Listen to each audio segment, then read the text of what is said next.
So we'll now be focusing on the first homologous series. We've figured out what a homologous series is. It's a family of compounds. So we're going to focus on the first homologous series, and those are your alkanes. Alkanes, the general formula is CnH2n plus 2. I'm going to come back on that general formula. Remember alkanes, they've got all bonds are going to be single bonds and they are hydrocarbons. So the term that's used is saturated, and they're called saturated hydrocarbons. So all bonds are single bonds whenever something is saturated. So all bonds are going to be single bonds as shown in these molecules over here, and they're going to be hydrocarbons only containing carbon and hydrogen atoms. So you can see over here, carbons, bunch of carbons and hydrogens bonded to each other, and all bonds are single bonds. Just remember, carbon is supposed to make it's going to make 4 bonds everywhere. So you can see carbon making 4 bonds everywhere. And whenever you draw an alkane, the general formula is CnH2n plus 2, which means n is the number of carbon atoms. So if you've got n as 1, so it's going to be C1, and n would be 1 into 2 plus 2, that would give you 4, so it's CH4. If you've got n is equal to 4, that's 4 carbon atoms, so it's going to be C4. H would be 4 into 2, that's 8, 8 plus 2, that's 10. So that's how the general formula works. Like if you don't want to draw the structure, you can just and if you know the number of carbon atoms in the molecule, you can figure out the general formula or figure out the formula of the molecule by just using the general formula, where n is the number of carbon atoms. Next one is, we're going to quickly jump into naming as well. How do you name alkanes? Now, naming is that for all organic molecules, and we're only going to talk about simple organic molecules because this is O levels, IGCSE, so you don't need to know complex naming. So the simple naming is that if you have a small simple molecule, the naming is always there's a system of counting which is meth, eth, prop, but. I mean, this is how far you should know. Pent, hex, hept, oct, non, dec, that's not necessary. I mean, you should know. I mean, if you know it, that's good. What do all these words represent? These are prefixes. These are always the starting name of a molecule. Meth means 1 carbon atom. Eth means if the molecule contains 2 carbon atoms. Prop is 3. But is 4. Pent is 5, and so on. And for alkanes, the suffix or the name ends with "ane." So for example, you have a 2 carbon atom alkane. It's a saturated alkane, a saturated molecule, hydrocarbon. The name would start with eth and it would end with "ane." So it's going to be ethane. Similarly, if you've got a molecule with 4 carbon atoms and all are single bonds, so the name 4 carbon atoms, the name would start with but and end with "ane." So it's butane. So similarly, you can have pentane, you can have propane, you can have methane. So this is how alkanes are going to be named simply. Let's move on to the next thing, which is let's move on to the next homologous series, which is alkenes. So we're going to talk about what are alkenes. Alkenes are also hydrocarbons, so they only contain carbon and hydrogen atoms, but they're known as unsaturated, which means that they at least contain 1 carbon and carbon double bond. So not all of them are going to be single bonds. They're going to contain double bonds between the carbon atoms as well, at least 1, which is why they're always referred to unsaturated. So always remember what's saturated, what's unsaturated. Saturated is all single bonds between the carbon atoms. Unsaturated is that you're going to have these double bonds between the carbon atoms. Okay, so the prefix is the same, meth, eth, etc. It's the same, the ones that we studied over here. Just remember your prefixes. Meth is 1 carbon atom, eth is 2 carbon atoms. You've got prop, but, etc. So remember your prefixes. And at the same time, you also remember the suffix for alkenes is going to be "ene." It's going to be, instead of "ane," it's "ene." It's going to be ENE. So for example, if you have a molecule and it's an alkene, it's a 2 carbon atom molecule, and it has a double bond. It's a hydrocarbon, but it has a double bond in between. So the name would start with eth, it would end with "ene." 3 carbon atoms, there's a double bond, it's unsaturated, it's an alkene, so the name would start with prop, which is 3 carbon atoms, and "ene" is the suffix. And over here, if you have a 4 carbon atom molecule, there's a double bond in between. So it's going to be but and ene. Now remember, there's going to be an additional thing over here, which is that you would have to mention the position of the double bond. What that means is the double bond could be between the first two carbon atoms, or the double bond could be between the second and the third carbon atom. So you're going to mention the position before the ene, which represents alkene. You're going to state which carbon atom is the double bond attached to. So if it's on the first one, it's going to be called but1-ene. If it's on the second one, it's going to be called but2-ene. So remember to uh, always remember that the double bond position is always mentioned in the name as well. So for example, you've got the 5 carbon atoms, so the name would start with pent, it would end with ene, and the double bond is at carbon number 1, so that's pent 1-ene. You've got 5 carbon atoms, double bond is at position number 2, so name starts with pent, ends with ene, so so the double bond position is at carbon number, it's at carbon number 2. The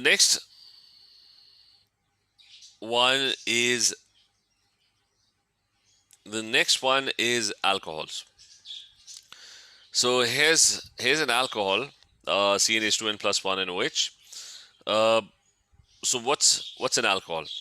An alcohol is, again, you've got a carbon chain. All organic molecules have this carbon and hydrogen chain, but there's going to be an OH group present. The OH, so it's going to be known as the OH functional group. There's going to be a single bond between the O and the H. So you can have a bunch of carbon atoms, hydrogen atoms, and somewhere there's going to be an OH attached. And remember, it's the O that's going to be attached. Because O forms 2 bonds, so it's going to be the O that's going to be attached to the carbon atom. So this is OH.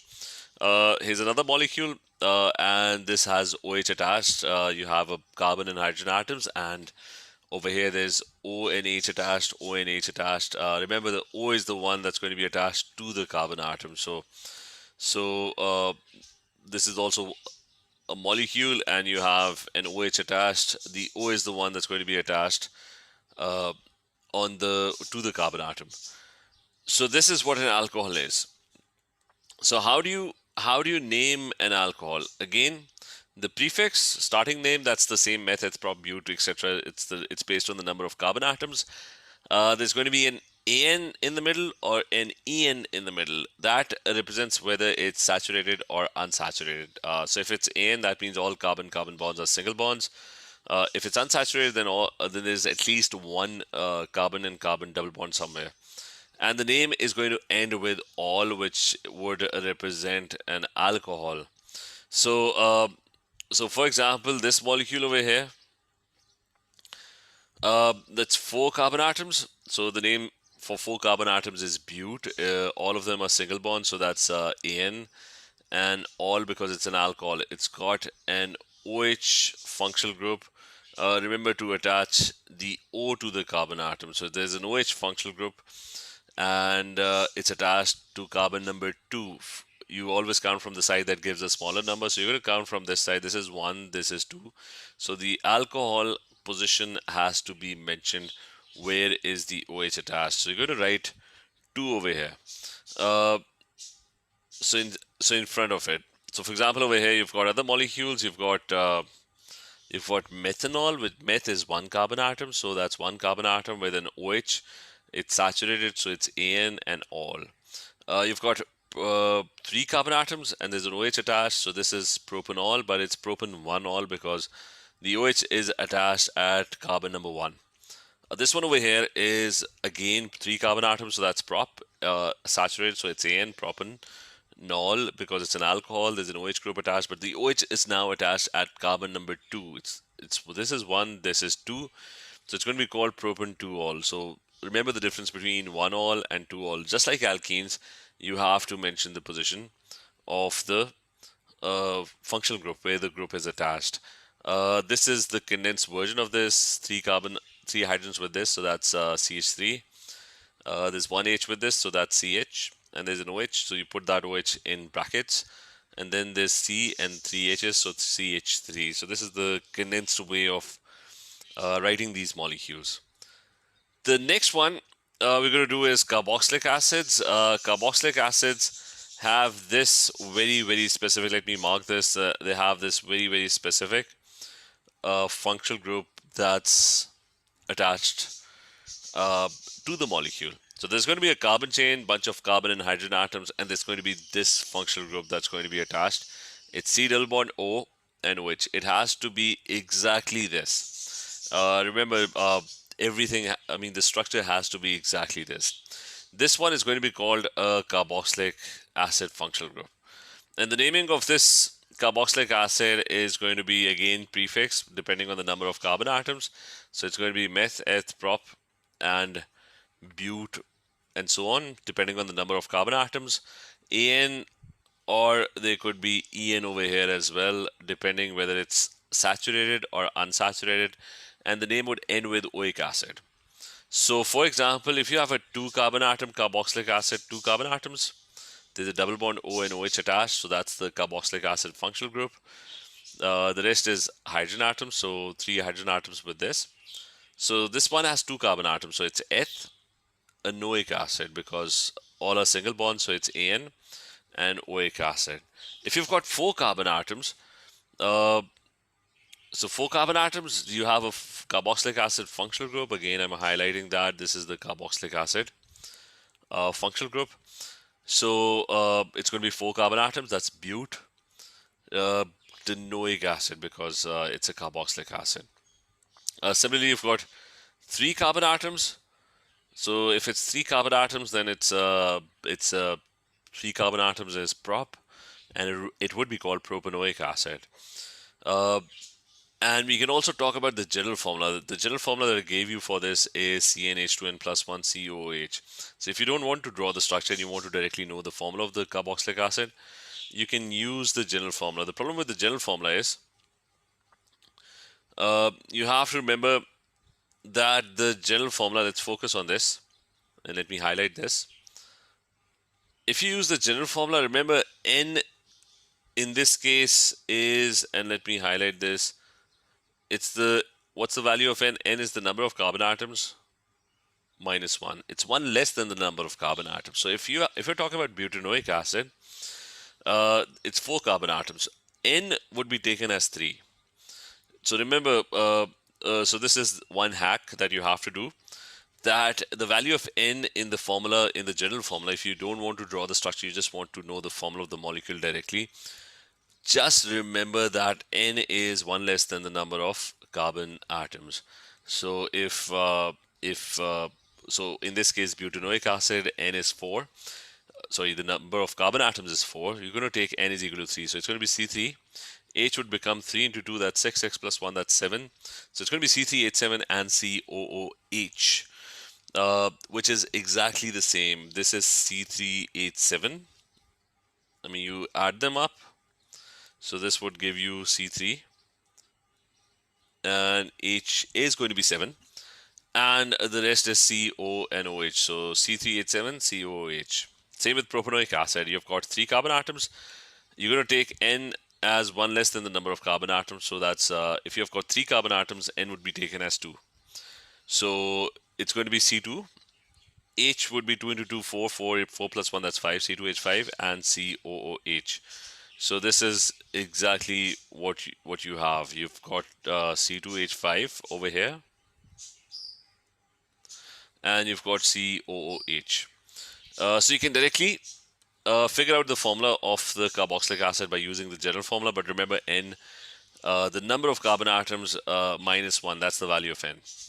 And also remember that the functional group could be on the right side, it could also be on the left side, but if it's on the left side, make sure you draw it exactly. I mean, the connectivity should be exactly the same. It's going to be C double bond O and OH. And remember, the O is the one that's going to be connected. So C double bond O and OH, if it's on this side, C double bond O and OH. So that's our molecules. So why don't we just do a small exercise? Let's start with the first one. Okay, let's try and draw each one of these molecules. So I'm going to start off with ethane. So now that's an alkane. What is the meaning of it? That means I've got 2 carbon atoms.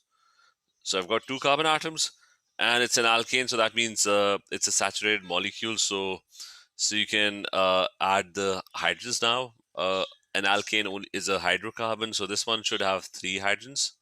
So I'm just going to go with condensed formulas. And this one is also going to have 3 hydrogens, so that carbon is able to make 4 bonds. Let's try the other one. That's pent-1ene.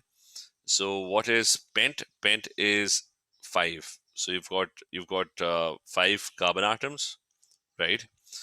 And it's an alkene. It's an ene. So that means there's a double bond at position number 1. So we're going to put a double bond at position number 1, and I'm going to add in the hydrogens. So this one will have 3 hydrogens.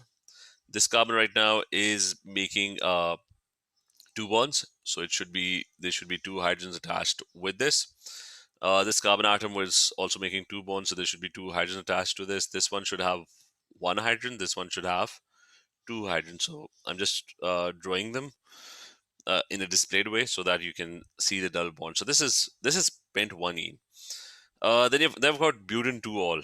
So bute is what? Bute is 4 carbon atoms. So that's 1, 2, 3, and 4 carbon atoms. So that's bute. And it's an alcohol. So it's got an OH. So this is an ol, and it's got an OH at position number 2. So why don't you put an OH at position number 2 and add in the hydrogen? So there would be 3 hydrogens with this one. This carbon is making 2 bonds, so there should be 2 hydrogens with this. This carbon atom over here is already making 3 bonds, so there's only space for 1 more hydrogen. And this carbon atom is going to be making bonds with 3 hydrogens. This is butan-2-ol. Next one is methanoic acid. So meth is 1 carbon atom. So meth is a molecule with 1 carbon atom. It's a carboxylic acid. Carboxylic acids, all of them, they have C double bond O and OH groups.